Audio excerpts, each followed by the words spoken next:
Thank you so much for coming back, Mr. Quartararo. Kisah konter HP di Lombok kembali didatangi juara MotoGP.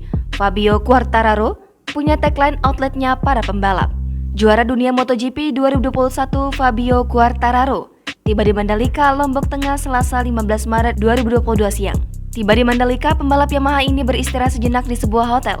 Ia lalu menyempatkan diri keluar mencari kartu perdana dan tak lupa membeli gelang kain yang dijual anak-anak di sana. Fabio langsung ke counter HP Monster Cell untuk membeli kartu perdana. Counter ini sebelumnya juga didatangi Fabio Quartararo pada saat sesi pramusim beberapa waktu lalu. Pemilik Monster Cell, Rian, sangat senang karena kali kedua melayani Fabio Quartararo yang membeli SIM card untuk HP. Sebelumnya, nama Rian sudah viral saat tes pramusim MotoGP Mandalika Februari lalu. Saat itu, Rian melayani Fabio Quartararo membeli kartu perdana. Usut punya usut, Quartararo juga meninggalkan kenang-kenangan kepada pria berusia 30 tahun tersebut. Rian membagikan tanda tangan juara dunia MotoGP musim lalu itu. Sebagaimana diketahui, Fabio Quartararo sudah tiba di Lombok Senin lalu.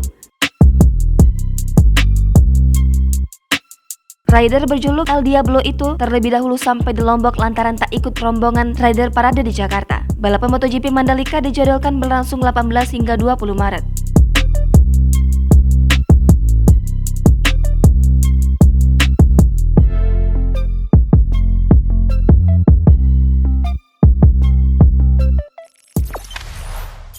Jangan lupa subscribe, share, komen, dan like ya.